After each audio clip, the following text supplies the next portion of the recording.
My name is Tamara McCaw. I am the Chief Civic Program Officer at The Shed, and on behalf of our staff and partners at IMS, Fondation Cartier, Dorothée, I see you in here, we are honored to share an open space for our local community to connect with the work of shaman and Yanomami leader Davi Kopanawa, the participating artists in the exhibition, and Claudia Andujar.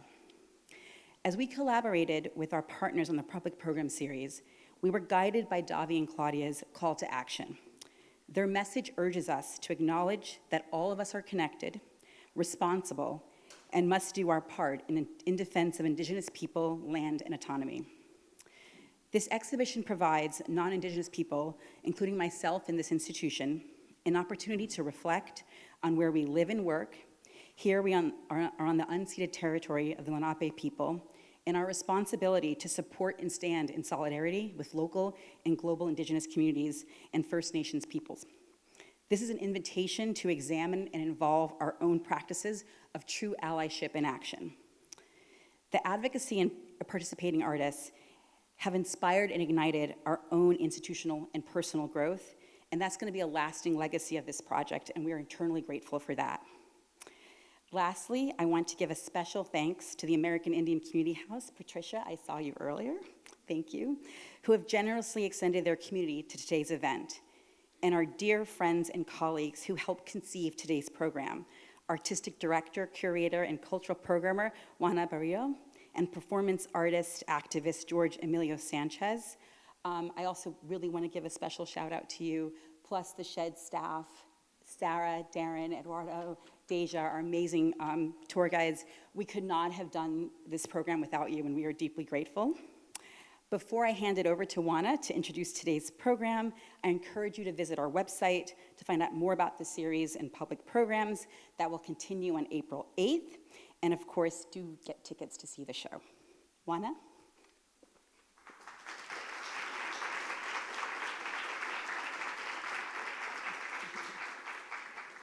Thank you, Tamara. Today, we're privileged to have Miriam Masakiza Jerez, Social Affairs Officer of the United Nations Secretariat, join us to provide insights into the United Nations Permanent Forum of Indigenous Issues. Her address will center around the efforts that led to the creation of a space within the United Nations dedicated to Indigenous rights. This will set the stage for the artistic responses that will follow.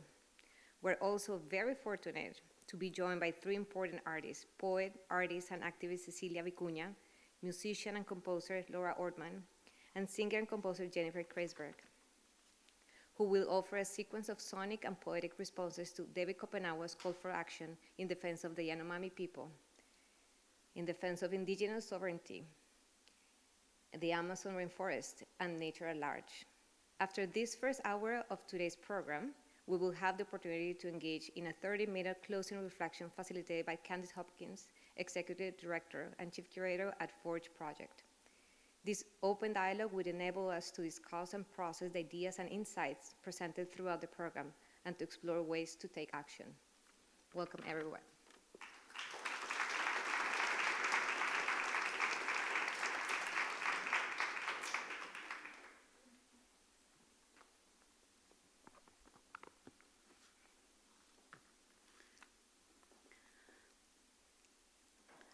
Imanaya Kikinkuna, Ñukakshuti Migan Miriam Masakiza Jerez, Ecuador Mamayak Tamanda Mishamoni, Kikingonamun Kai Shimigonata Kumbidangapa.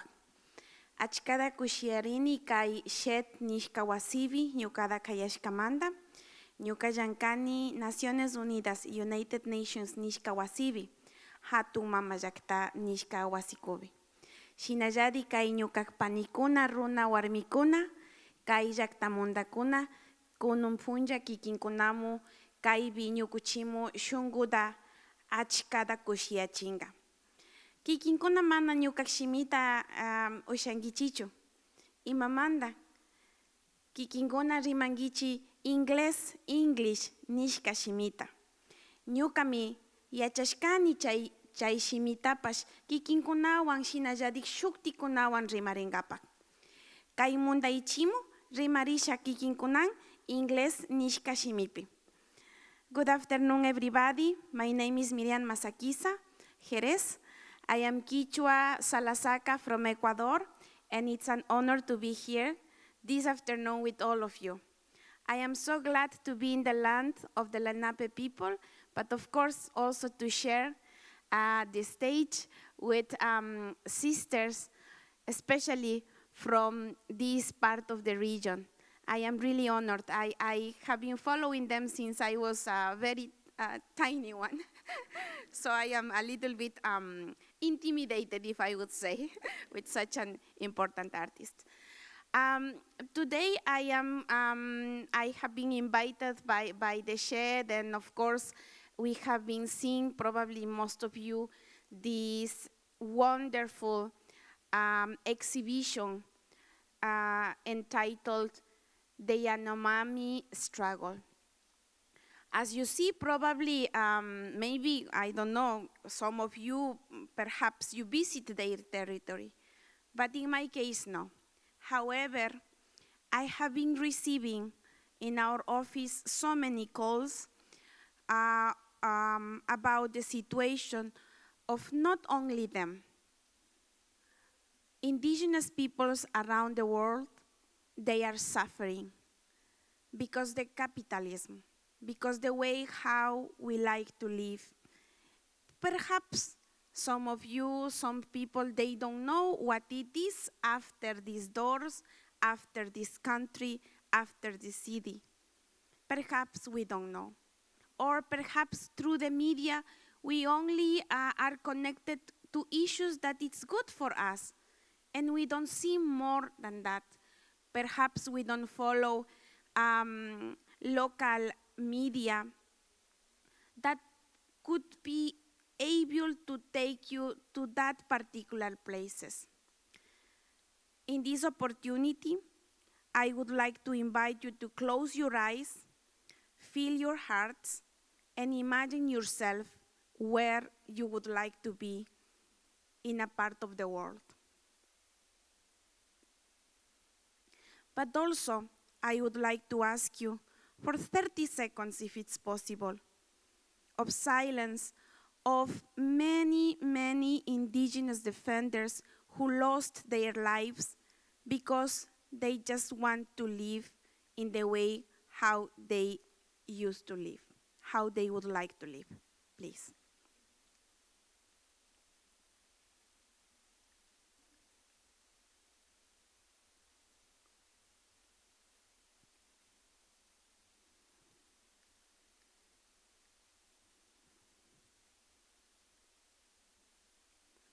Thank you so much.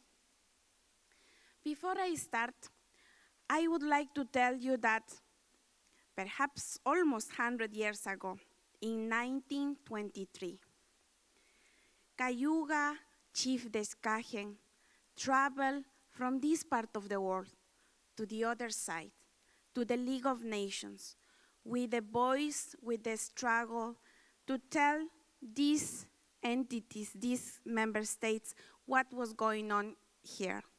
However, he was denied, and the League of Nations didn't hear him. After that, following these steps, the Maori religious Ratana follow again the same call. He traveled first to London, trying to, through his diplomacy, to talk to them.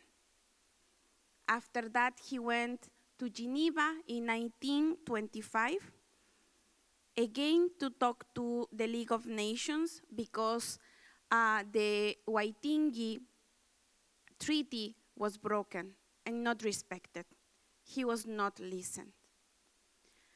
After that, because of, I would say, support of non-governmental institutions, support of good people, support of the academia, the issues, the struggle of indigenous peoples grow and grow and grow until 1977, I would say between 1977 and 1981, in Geneva, Switzerland, the United Nations at that time started talking about the situation of indigenous peoples.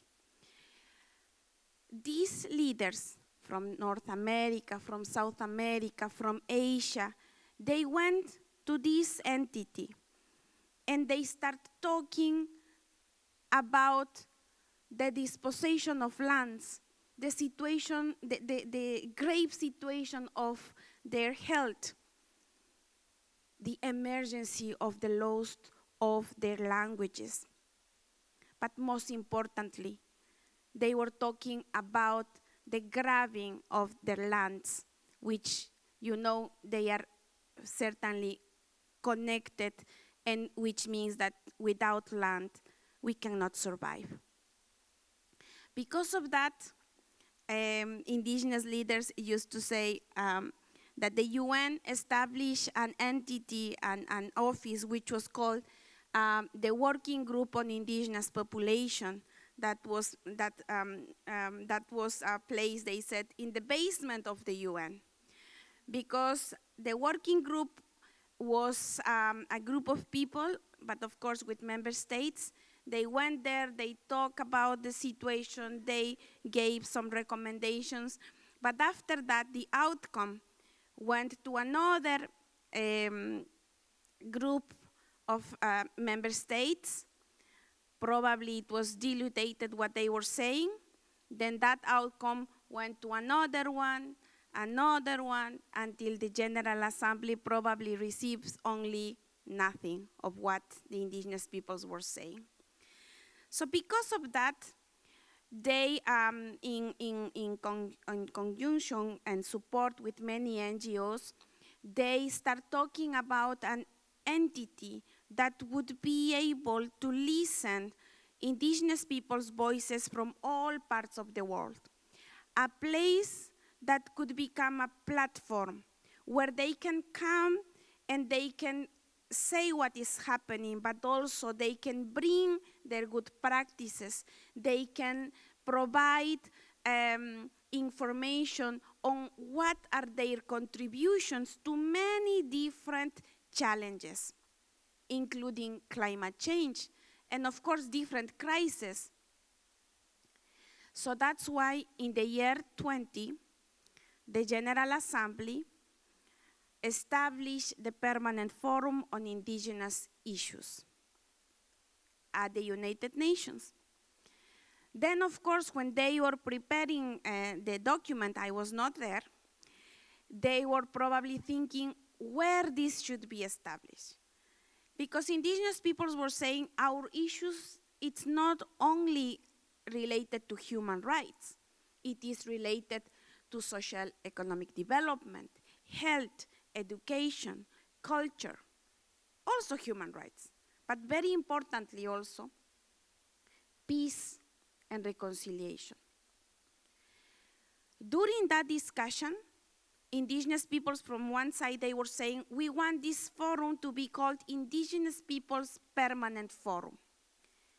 But within the negotiations, this forum was entitled for indigenous issues, and also they decided to bring it here in New York, here in 42nd Street and First Avenue is the office under DESA. There is a small office secretariat where I am honored to serve.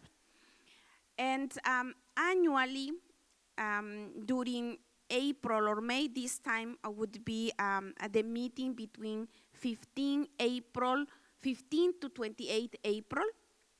There would be a 2 weeks meeting where indigenous peoples, more than 1,500, will come to New York. Why? I already tell you why. But it is really important for them because after COVID, they were not able to come. They were not able to wear their traditional customs. They were not able to come and discuss with different NGOs, with maybe the media, to talk about what is the situation back home. So it is really important, this meeting, and we hope that we will have the same number of participation. And of course, we also hope that member states, that even though they agree to the United Nations Declaration on the Rights of Indigenous Peoples, which is the most important document adopted in 2007 by the member states, members of the General Assembly. This document, what is there, it's not fully implemented. It's not fully implemented in particular because the political will sometimes is difficult to obtain. If I would talk about my region, which is Latin America, that is the proper name for member states, but indigenous peoples gave the name of South America, Central America, and the Caribbean, and of course North America. It is really difficult because they agree to all the conventions, for example, Convention 169 of the Organization of ILO. They don't implement those because it is perhaps, they said, on the name of the nation, we cannot give you special rights. But that's wrong, because indigenous peoples are not asking for special rights. All what is contained in this declaration are coming from different documents that already exist. So there is not special rights for indigenous peoples, as sometimes they say.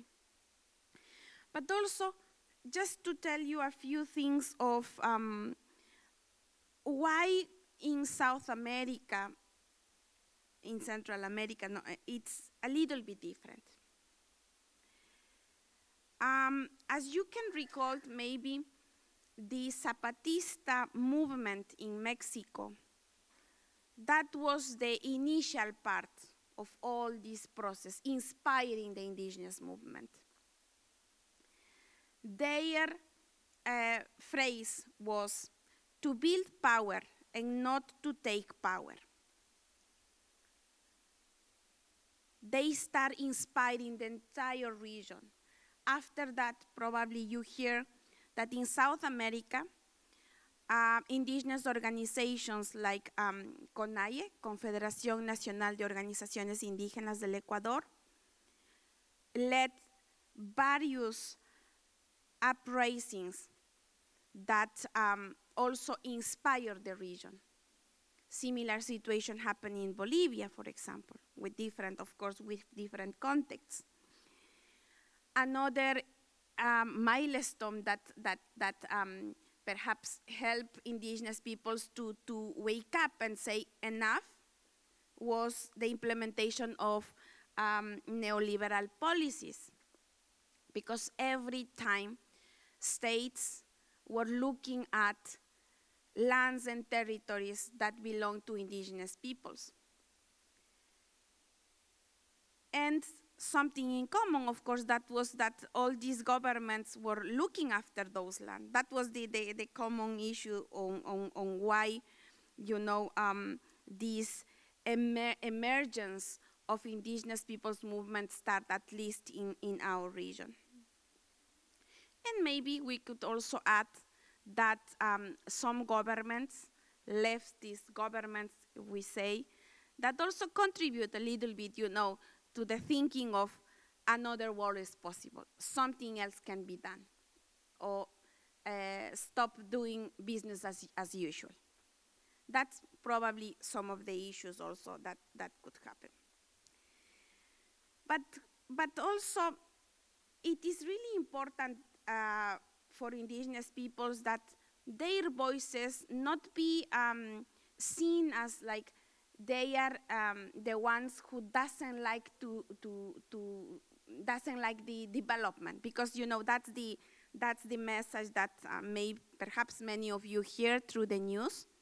saying that they are the obstacles for the development. That's not true.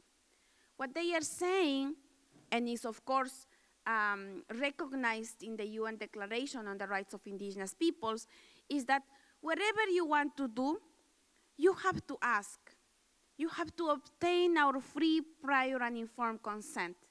Because imagine, I guess you would not like that somebody just go into your apartment and just start building something, right? Perhaps you will ask that at least they say, hello, somebody there? Can I come in? You know, it's the same. Sometimes we think that that is, you know, just a land that doesn't belong to anybody and just go and build. But no, that's not how these territories are perceived. It's kind of the same situation what happened with the Yanomami, because nobody asked them if they would like to be part of these projects, if it's okay that they can just go and build wherever they want to build. They were never asked. So that's the principal issue, that anyone, a state, an NGO, anyone who would like to support indigenous people's cause must ask, because indigenous peoples are your partners. Sometimes we think that they are, you know, all these disadvantaged people that we know how to solve their lives. Sometimes we have these ideas, but no, through these years, we have noticed that more and more the indigenous peoples movement, through diplomacy, have been knocking the doors, opening the doors, and it's coming, you know, to a new, different visions also that could help and support their cause. So the UN also, because of this, not only established the Permanent Forum on Indigenous Issues, established two other mechanisms. One is the Special Rapporteur on the Rights of Indigenous Peoples' Rights, and also the Expert Mechanism on the Rights of Indigenous Peoples. These two entities are served by the Office of the High Commissioner for Human Rights. And sometimes, you know, the Special Rapporteur is kind of Superman, because he's the one who actually, if something happened, he's the one who prepares a public statement, and he can talk directly to the member states, and there is a way how to communicate with him in order to let him know what's going with different indigenous peoples' organizations. And these three mechanisms together are trying to, as I said, trying to be the vehicle to talk to the General Assembly, which are member states. So that's why it's really important to use these spaces. And sometimes back in our communities, we also don't know how these things can be used, how these mechanisms can be used. That's why it's important that non-governmental organizations or any environmental entities, women's organizations, youth organizations, labor organizations, everybody can also come together to support and amplify what is happening. Because unfortunately, member states will definitely not do that, you know, and unfortunately, that's what is happening not only in our region, but also in other parts of the world. And I don't know how much time I have, but before I conclude, I would like to also to say that for me, how can I say? I am the result of this, you know, of all what my ancestors have been doing since 1923 at the UN, and I am very lucky to be here, and I am very lucky to be part of the United Nations. Even sometimes I am not really happy that sometimes we see silence there. But every time that I am in that building, when I enter, I am like, okay. So here, it's so committed people that every day are going there trying to change the world, trying to support the most disadvantaged sectors of society. And I think the last thing that we have to not to lose is hope. And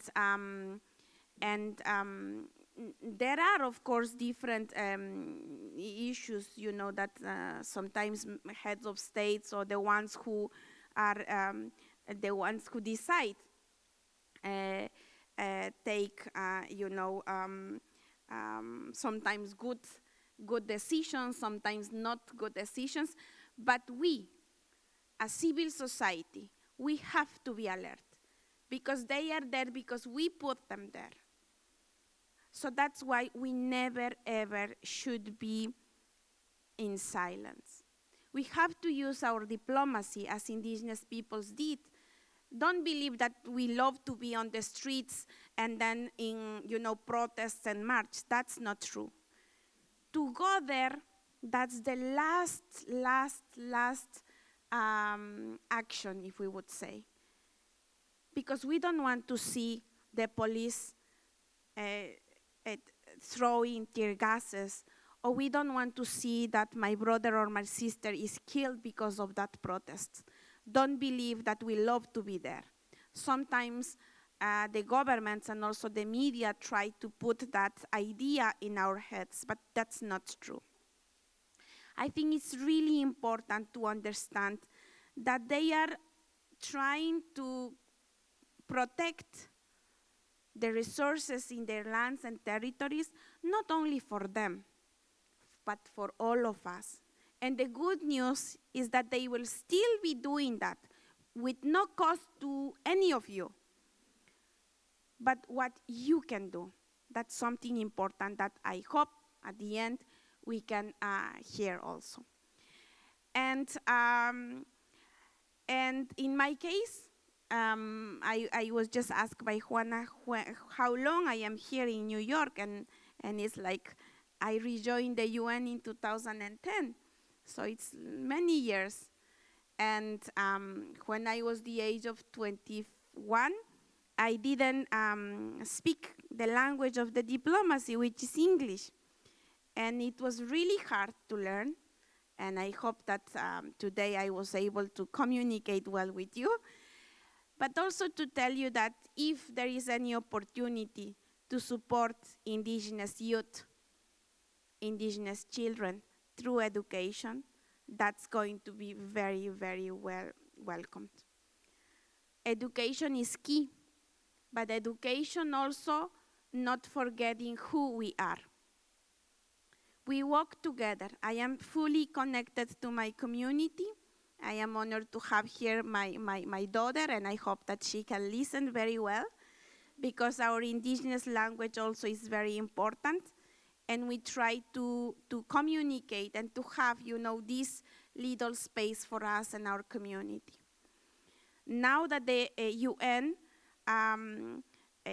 established the decade on indigenous languages until the year 2032, is the opportunity to bring together forces and support that more speakers on their indigenous languages would be alive. And that is, protecting the lives of indigenous rights defenders. Thank you so much for this opportunity, and let's talk later, I guess. Thank you.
Gracias, Miriam. Gracias, amigos. I was asked to respond. The sound of rest is the pond of reality.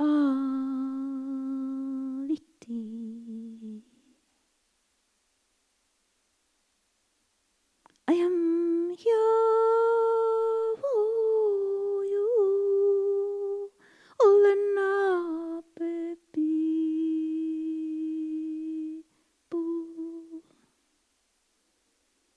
I am here for you, Yanomami spirit.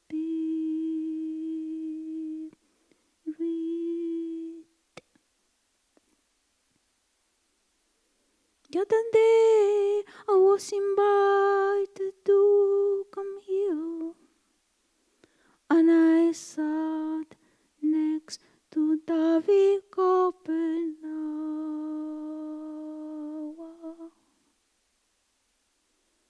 I will never forget that moment when he said to me, "We're here, but a facer uniao, facer uniao." I don't really speak Portuguese, but we spoke for half an hour in Portuguese. And I think I understood his call. Facer união means to make union, and that's the call. To make each one of us into a maker of union, to save this land.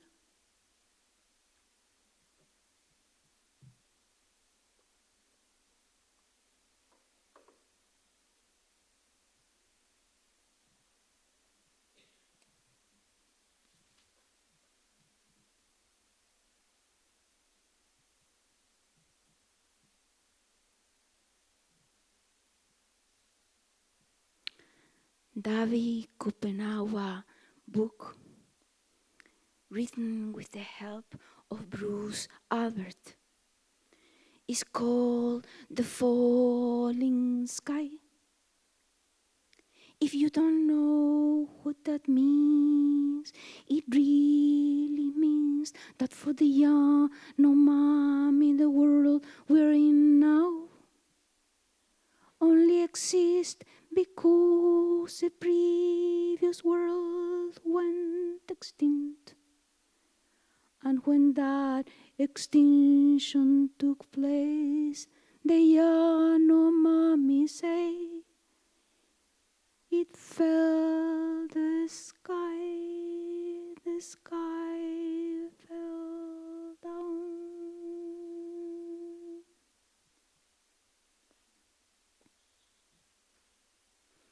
David says these words: the forest is alive. It can only die if the white people persist in destroying it. If they succeed, the rivers will disappear underground.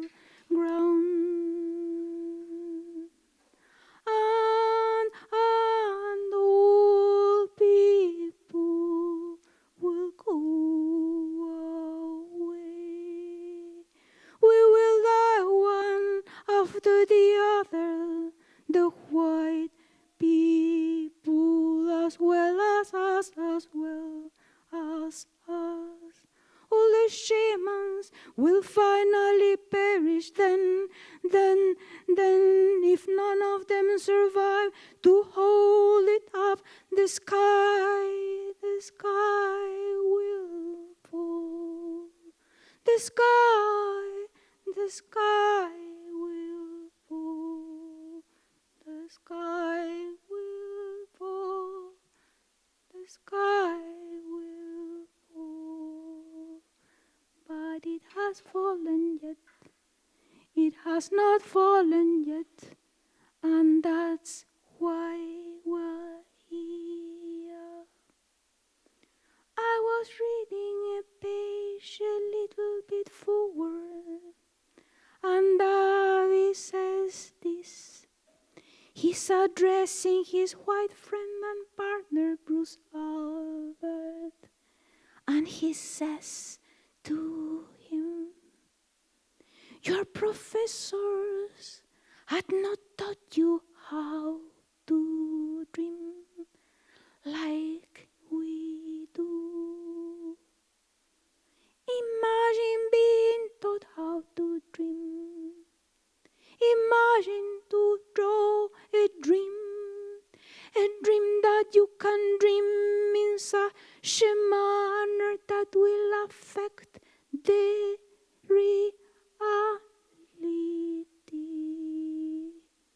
This is the art of the forest. This is the art of the dreamers. This is what he perhaps means. And then David asked him to carry these words far away to let them be heard by the white people who know nothing about us, nothing about us. Maybe they will want to defend the forest with us. Maybe they will want to defend the forest with us. And there's a little line that cannot be missed. Let's see if I can find it. I think this is a very fat book. I do not recommend you read it. I recommend you swallow it. I recommend you sleep and dream with it. Read a few lines and put it to your heart and cry with them. Cry with the sorrow, the horrible sorrow that David and his people have in their hearts. When I was a young girl, I crossed the Amazon by land, hitchhiking with my little shorts on the highway that actually didn't quite exist. The highway could come to a river, a huge river. There was no bridge. You you had to wait for a raft to come pick you up. Perhaps a day later to take you to the other side.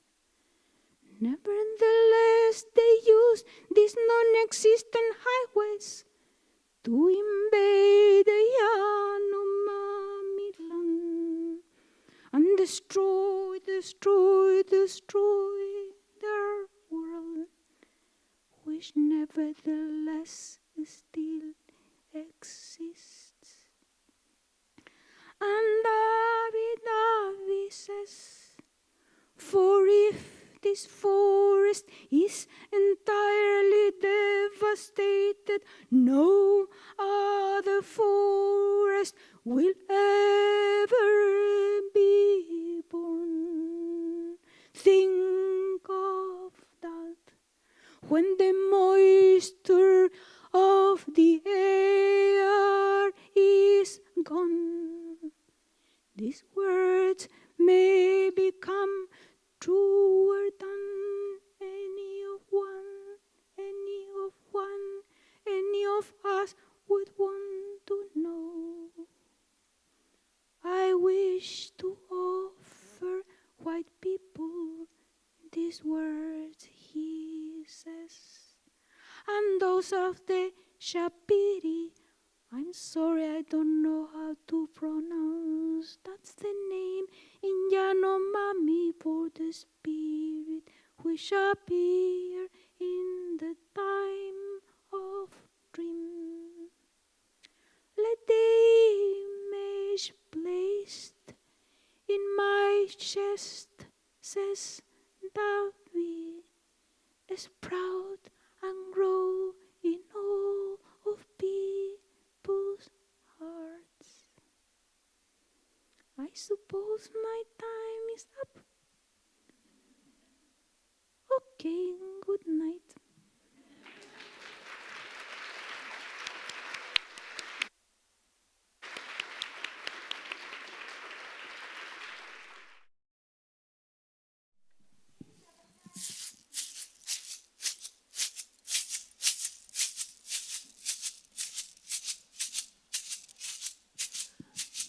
Too fast.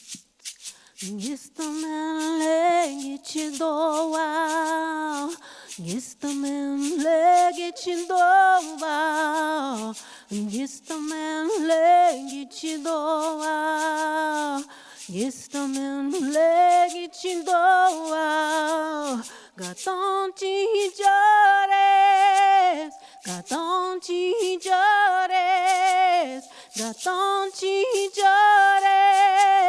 Gaton chijores,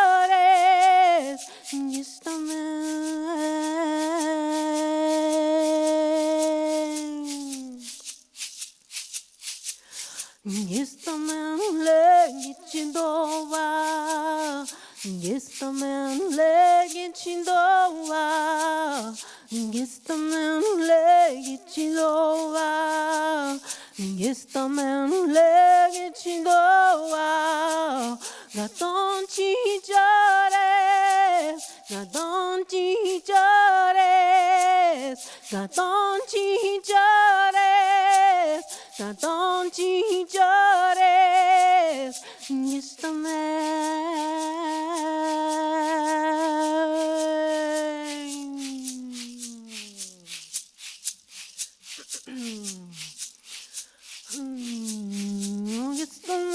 legi chindowa, gistamen legi chindowa,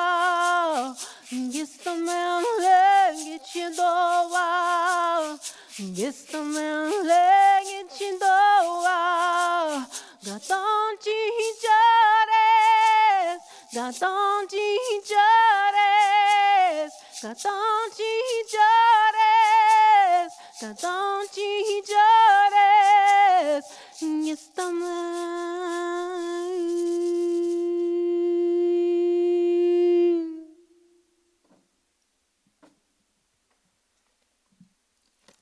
Damn, okay.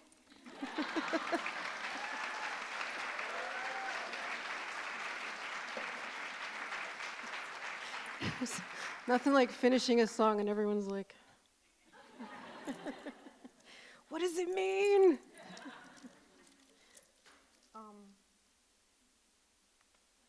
5 zillion years ago, when Eulalie when we were touring a lot, but it was the early days. It was before the Forum on Indigenous Issues was permanent.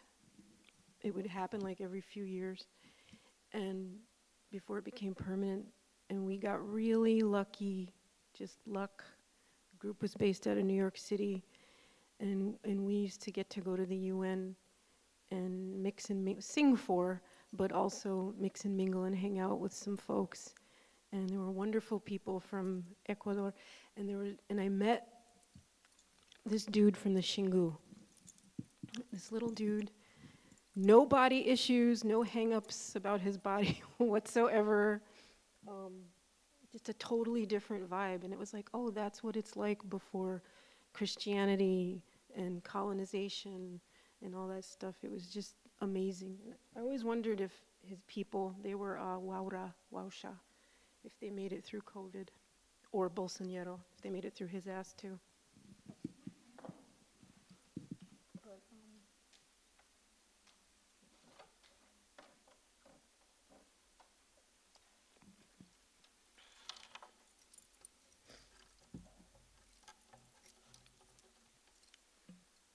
This is the good-hearted song, and this is for people like Miriam and everybody who's doing this work at the UN. One thing I noticed in the times I've gotten to go there through the years is sometimes there's people who are like, it doesn't do anything. All they do is just go there and talk. And what I realized out of that is that being seen and discerned as alive and existing, and then being able to stand and bear witness to each other is really important. And that's one, to me, what my experience of the Permanent Forum is. And anyway, this song is to honor everybody who's doing that work, leaving home, leaving their home communities, leaving the Xingu and leaving the mountains and coming here to help each other, bear witness to each other. And one last thing I'll say about those times is a lot of people would cycle through the American Indian Community House. They'd come to town in their outfits, or not, never dressed for the correct weather. Freezing, it would be freezing. And just be like, oh, American Indian Community House. And that's how we met a lot of folks too.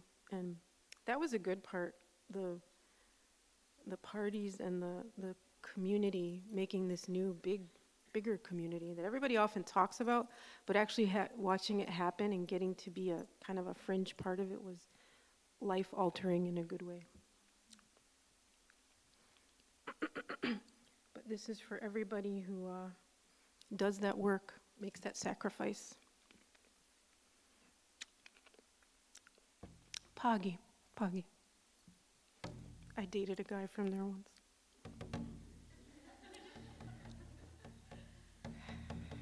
That's also what happens at the UN. Sorry. I can't remember the drum beat. It'll come in the middle and it'll be in an awkward time. I apologize.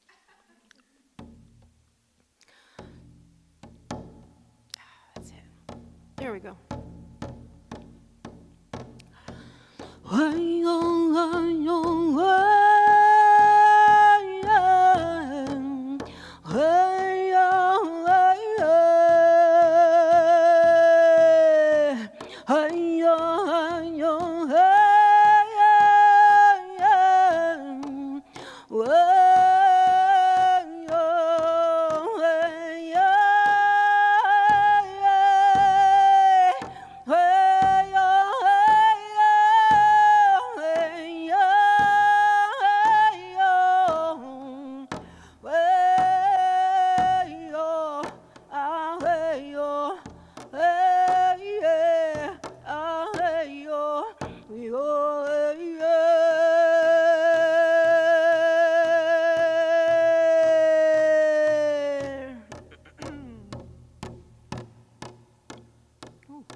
it's just mucus.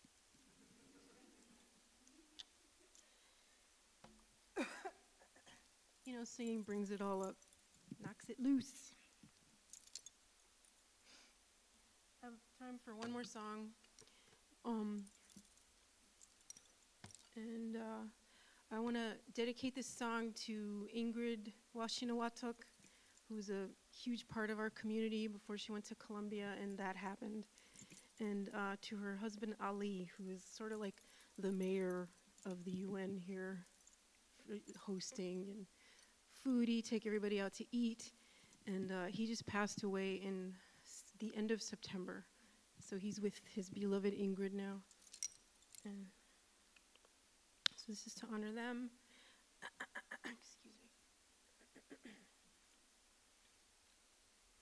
And all the old guard who's here, the new young old guard doing this work. And it's so important.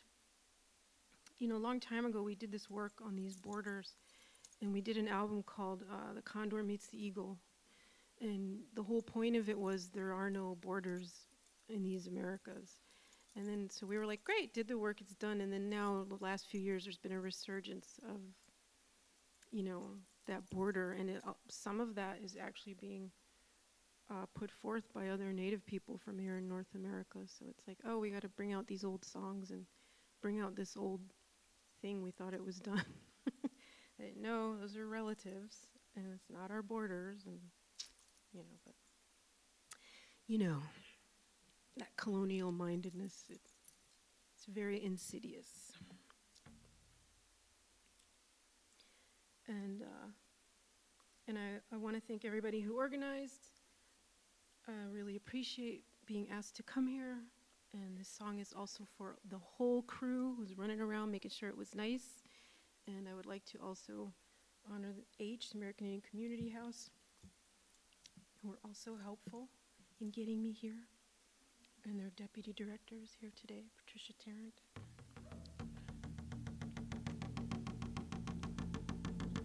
Honor song.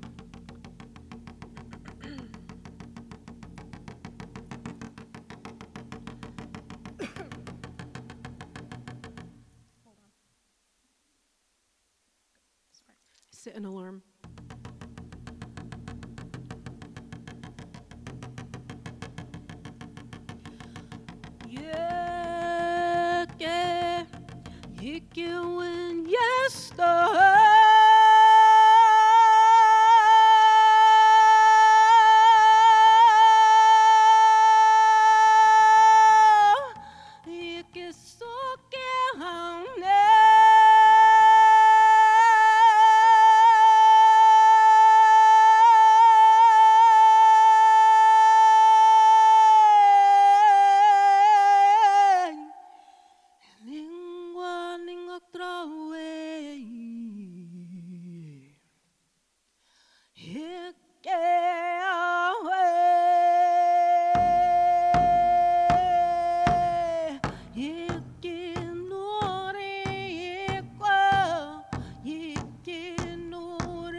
my microphone back.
Wow, I'm a little bit speechless right now after this wonderful sequence of powerful women and their messages. Thank you so much, four of you, for everything you offered us. Really, really.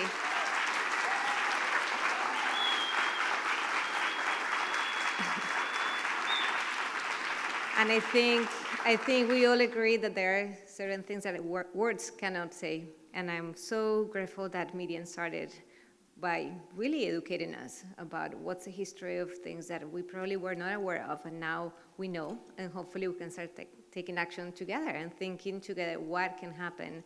And hopefully we're still gonna be vibrating with the magical gift that we were just offered, and that's something that I think we can all feel, as it was mentioned by several of you, in our hearts. So we're gonna take a 5-minute break. Don't disappear. What's gonna happen is gonna involve you, so we need your voices, your input, and your energy. We're just gonna give you some time to stretch your legs, and if you need to use the bathroom, but we'll see you here in a few minutes.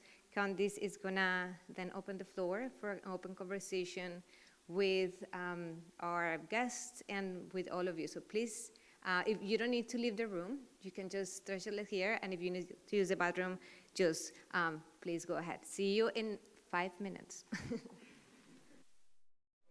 Okay. Feel free to start moving to your seats again.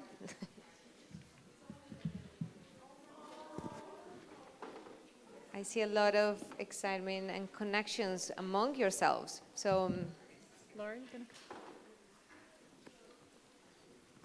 perfect. So we're gonna start now, and I'm gonna, yeah, please. I'm gonna pass the mic to Candy. So thank you so much for staying and being part of this part of the program.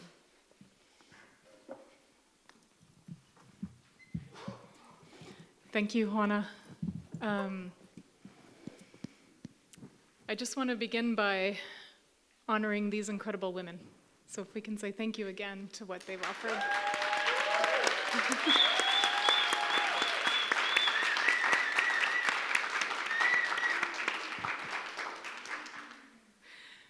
The air was so electric that Laura's string broke.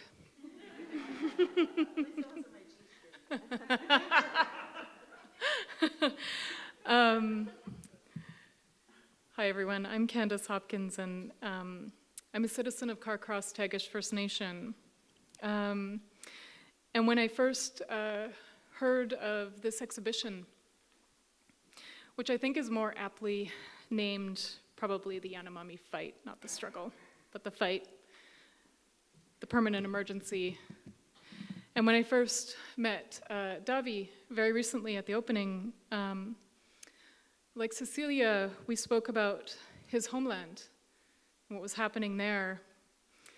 And it was very similar to what's happened to my homeland, and that is deeply affected by the extraction of gold.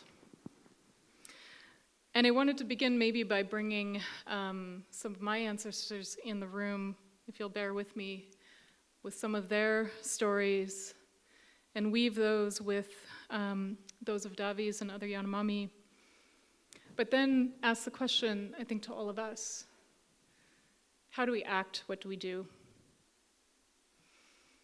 What is our collective responsibility?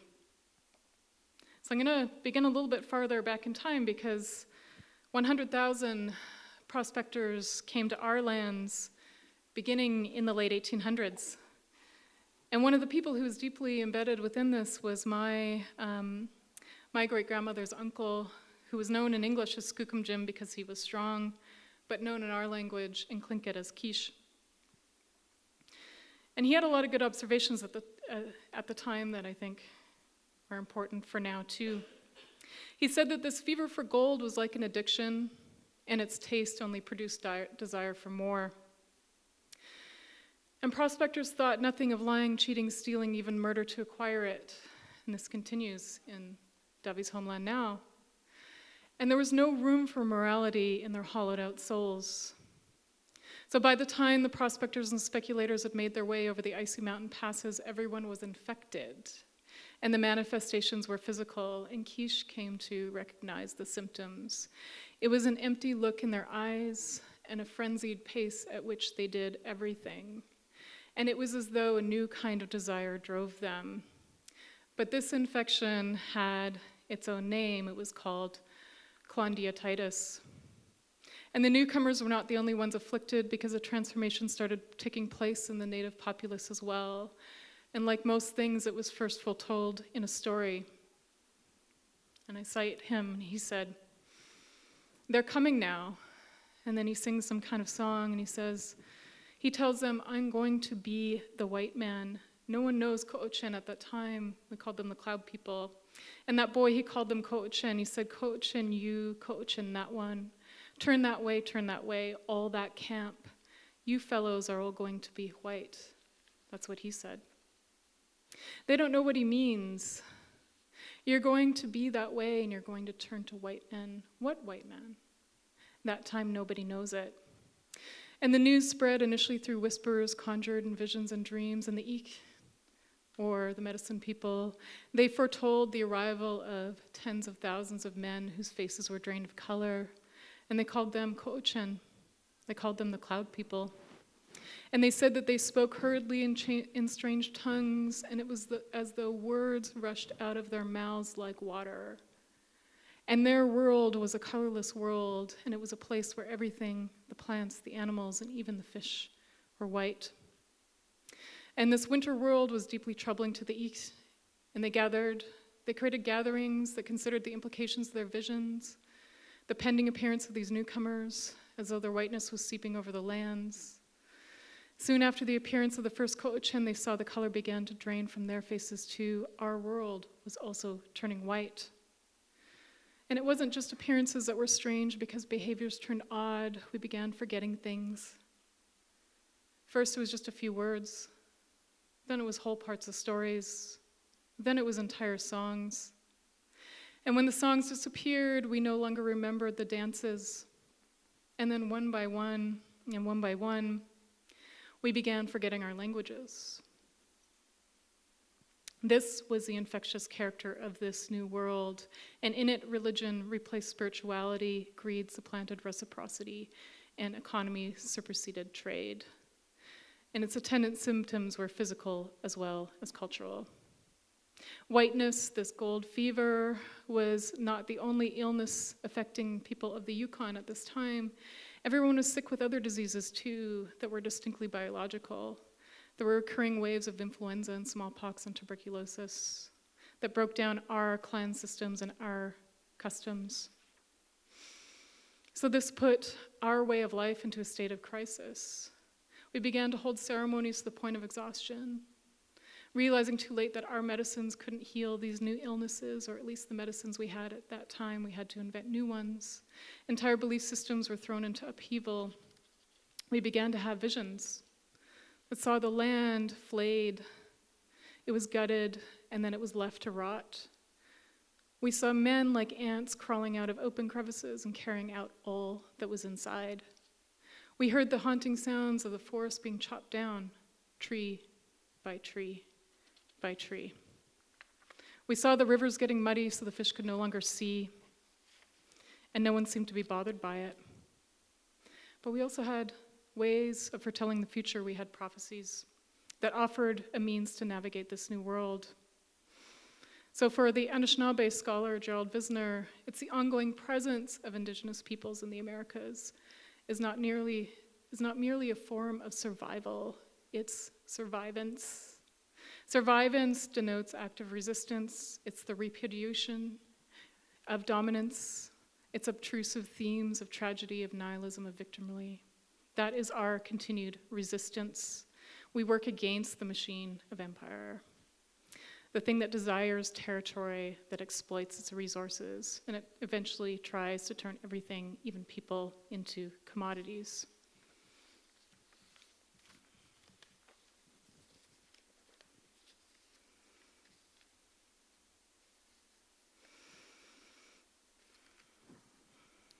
So I think that we can understand capitalism also as an infection, as a sickness. This is what Devi says that it is as well. What can we do then to disinfect this wound? Devi says now that there are 70,000 miners actively destroying Yanomami land. They tear out soil by hand, by machine, and when you poison the land, you poison the people.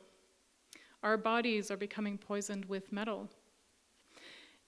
In a recent interview with a Yanomami village leader where he isn't able to say his name because their lives are under threat, he outlines the emergency.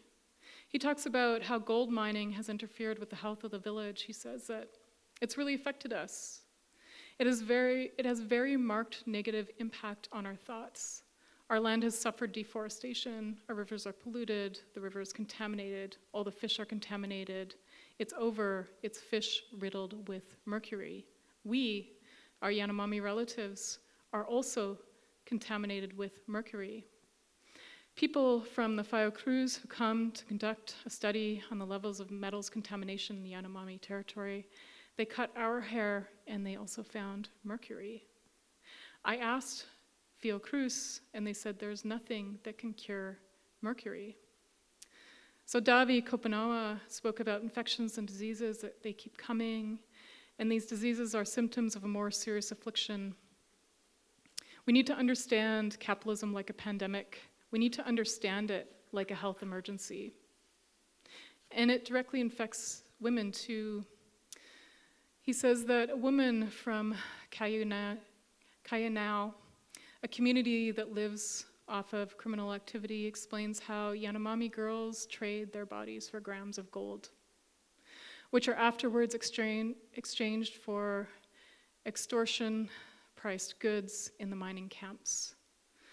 He says that the Yanomami village leader says that they harass women a lot. They, the miners, they're contaminated. They've also contaminated the river.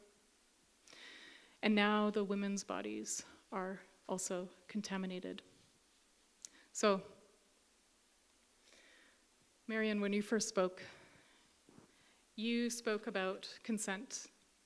You spoke about the first thing that Laura also cited, and that is to just have the decency to knock. And you also spoke about the idea that you need to listen. Listening is a form of active witnessing. And I think also ask the question right from the outset, what is the benefit to local indigenous communities? What is the benefit?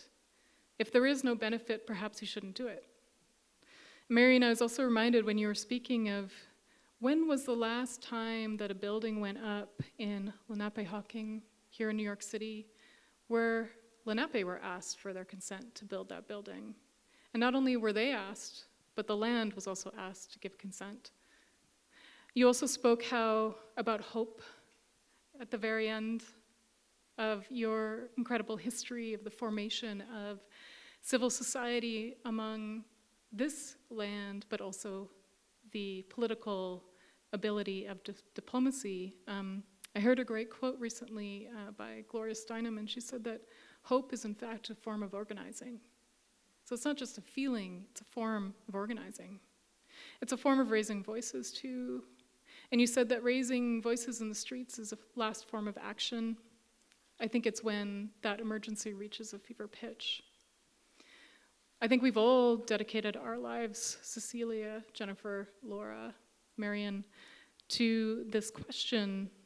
And that question is, what do we do? So that's the first question that I wanted to pose for anyone to answer.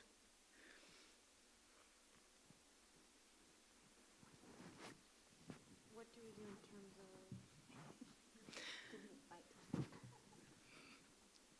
What do we do? Okay. Well, when I talked to you at the beginning, I actually asked you, what do you do? What you can do?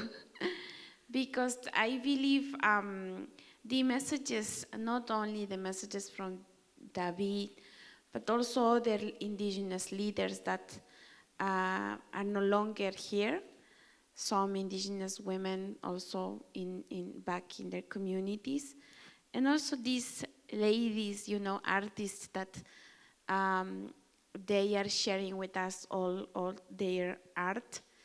I think it's, at least myself, I am resisting. That's the way how I can say I am alive. The way how I resist is that I am not go on the streets or on protests. The way how I resist is speaking my language, is eating my food, is being connected to my community, talking to my parents, talking to my aiju, as we say. Because the family and the community, it's really important in the way how we form. To tell you the truth, I am really concerned about my daughter, for example.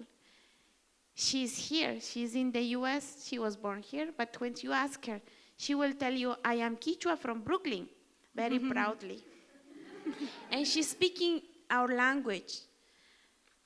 And every time that I kind of try to bring my mom home, it's because I want that she can be connected to the roots. That's the way how I am doing the change in my life, in my little aiju. But also what I can do outside. Every morning, Monday to Friday, I am supposed to work, but I am not. I am telling you the truth. I work from Monday to Sunday. There is no time. Some of the indigenous leaders, some of the indigenous women, some of the indigenous youth, they know that a face, an indigenous sister, is somewhere there that maybe can do something. So it's really important for me. When I receive a communication of an emergency somewhere, I immediately try to do something. I immediately try to, within what I know, of course, try to squeeze messages, walk into the corridors of the UN, talk to some member delegates to tell them what's going on. Mm-hmm. Because that's my role there. I am supposed to do that. Even though, of course, when I speak, I have to be careful also because sometimes people can perceive that I am talking on behalf of the UN, which is not. Right now, for example, I am talking as a Miriam a Quichua Salasaka, and I think that's the power on how we can communicate with each other. Listen, and then be in the foot, that's how you say, of that particular person, and understand why they are saying no, mm-hmm. or why they are saying, please ask first, or to ask them, that it's easy perhaps to say and it's difficult to actually implement. Unfortunately, nowadays, also within our communities, something which is not good is happening. Because now, outsiders, multinationals, government officials, they know how to divide the community. And they can approach some other individuals. Or sometimes they even establish parallel indigenous organizations. Because they said, they wanted to say, yeah, we ask, we consult mm-hmm. with them. Mm-hmm. When we know that that's not the reality. So that's why I said, I think someone just come and talk to me and ask me how I can connect to these particular indigenous leaders. I think the best way is, that is correct, ask and try to find out. Because, I could say, yes, I can do it, but no, that's not the right way. There are some forms on how to connect with the indigenous communities. At least I am very respectful of leaders, of organizations, that's why they are there. We individuals are part of this community, part of this aiju. So I think that's the best way, at least from my point of view, how to do perhaps the change, because the change starts with us in order to change other realities, other visions. So again, The question is back to you, what you can do.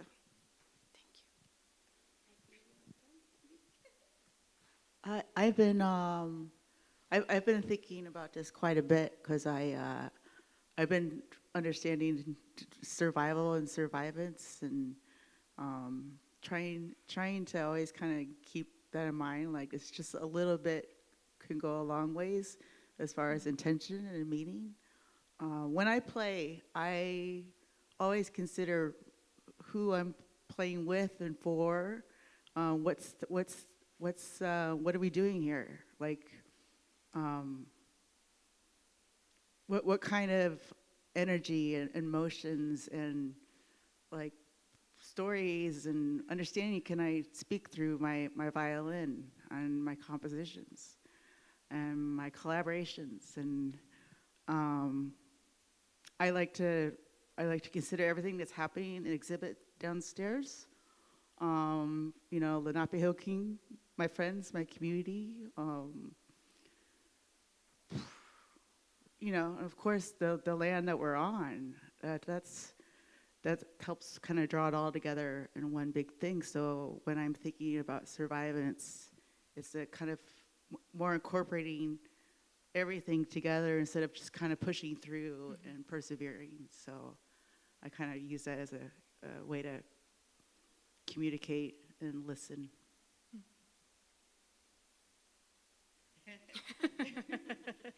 I like to.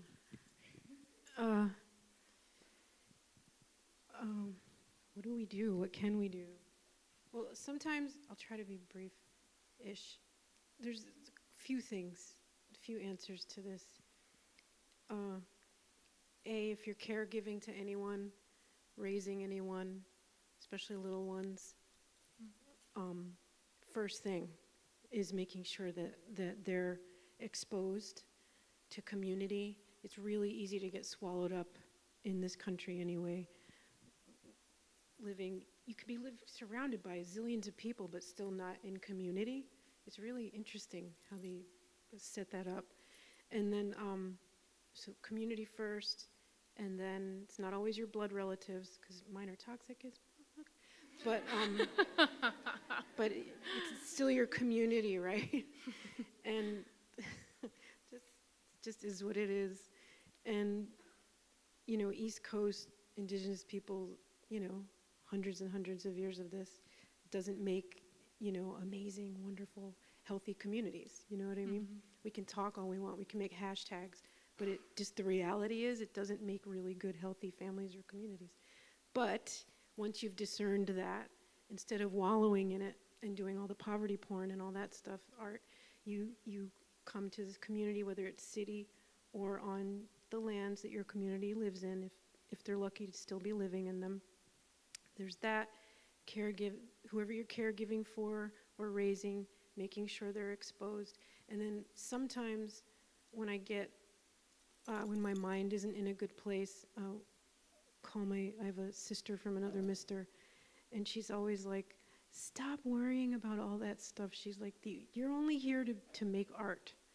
And I'm like, but that seems so dumb compared to, like people are literally hungry, and young kids are literally cutting themselves and literally offing themselves because they just can't take it. They're not getting the nourishment that they need. And she's like, no, you don't have to be a counselor or this or that. You don't have to work for an NGO or a nonprofit. I've done that work, and oh my God, that's soul-sucking. But she's like, you're here to make art because that's what the world needs. Art is always culturally connected, whether it's connected to your own culture or whatever, mainstream culture or a mixture of both. And she's like, making that art, if that's what you do, is important, because sometimes energetically or spiritually or however you want to say it, if it's not a religious or spiritual experience for you, for some people you can't really separate it, but if it's just something that moves you, that's an important part of being a human being, and it's an important part of culture and understanding other cultures. So she's like, you just sing and make people feel something or make people feel good, and that's all you got to do, because there's so much garbage in the world that's making people feel bad. So there's that, take that. And then there's the other thing I like to call the secret work. So the secret work is work that doesn't happen on social media, it doesn't happen on a microphone, and it's all the people you've helped, all the people you've sent money to, given rides to, taken care of, things that nobody will ever know, movements you've supported, no one will ever know, because actually the more public stuff always gets taken down. They take that stuff down, they plant those nasty seeds, as we see all now in Indian country social media. It's just total trash of everybody taking each other down. But the movements that are quiet and secret, those are the movements that get stuff done. Those are the movements that sue the State Department and win, and other things. I've learned that through the years, is sometimes you got to be quiet and do that sneaky support work that no one's ever going to know that you did. But it's just, as soon as the machine finds out about it, they immediately parachute someone or something in with bad ideas to make everybody mad at each other, make everybody competing with each other, and criticizing each other. And yeah, we're all human. Community isn't everybody that's in your clique that you get along with that agrees with you. You're going to have to work with people that get on your nerves and would probably make different choices than you and do things differently. But one of the biggest things we've lost in community is conflict resolution and how to just deal with each other when we're getting on each other's freaking last nerve. Anyway, that's my answer. It seems to be my turn. What do we do? It is tempting to say nothing because, as you will say, everything that we do is sort of, what's the English word? Rot. W-R-O-U, with abuse, with lies, with misinformation. Everything is wrought with danger. So what do we do in the face of that? I think what we do, and that's the reason why I did what I did today, is focus on a few key things that relate to what you were saying. I don't call it secret work, but more like invisible. Look at the word invisible. Invisible, open it up, stretch it, and it becomes inside the visible. That's sneaky in the true way in which language is. So one of the tools that we have, and we are endowed with this tool at birth, is awareness. And to become aware of how we use our language, how we use our thoughts, the vital energy that we are endowed with, so that there is always gratitude and love and fairness in our exchanges, even the smallest exchange to the largest exchange. That, there's no way that misinformation and lies can really hurt that. So it's coming down to the minimal. That's why I love so much the thoughts and works of David Covenagua, because he says, for example, I was saying, they don't teach you how to dream. I have to tell you that I am the product of a living dream, and was the living dream of the Chilean Revolution, where Salvador Allende in Chile created the only participatory democratic revolution without persecution to the opposite side that we have heard of. And that needed to be extinguished by this infectious capitalist system, the same way that they are now needing to destroy the indigenous communities that resist, the indigenous communities that defend the forest and the rivers. So you see, it's the same disease. If we become aware of this disease, how do, for example, on the other side of the forest, let's say the southern end or the southern tip of the forest that begins in the Caribbean and goes all the way to the steppes of South America, deep down there, is the Guarani people. They're also incredibly a people of vision.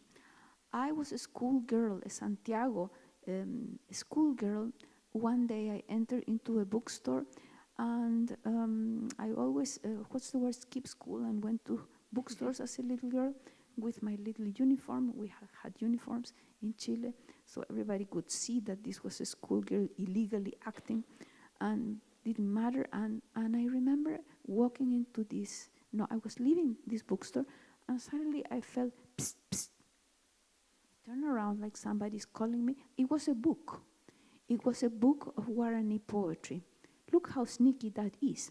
How these ancient singers have such power that even inscribed in a book, as David Kopenawa says, drawn words, still has the power to call, and a little girl that listened.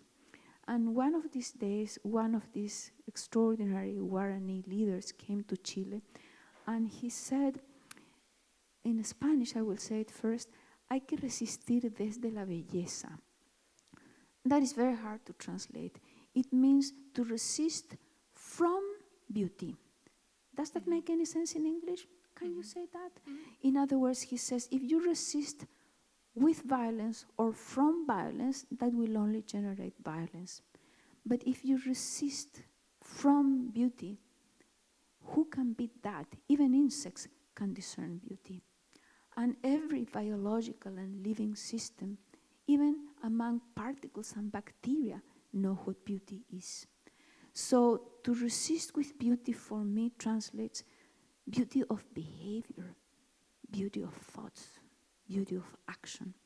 That is the action. If we do that collectively, then we can achieve what David is compelling us to do, fazer união, to make union.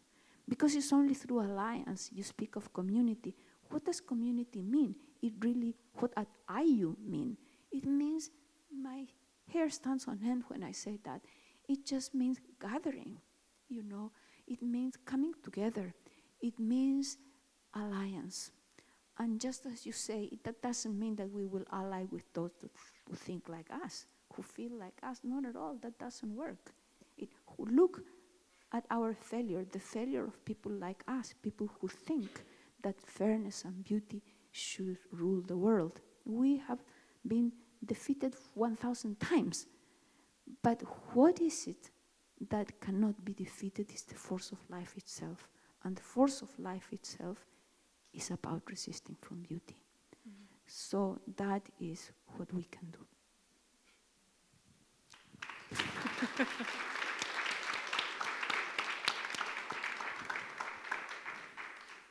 I think we've come to an end, but I wanted to cite another elder from my community who's since passed, Nora Marks Duenheier, that reflects your words, Cecilia. She said, she was also a poet. She said, listen to the voices that are trapped under the sea ice of English, and they might just be a book.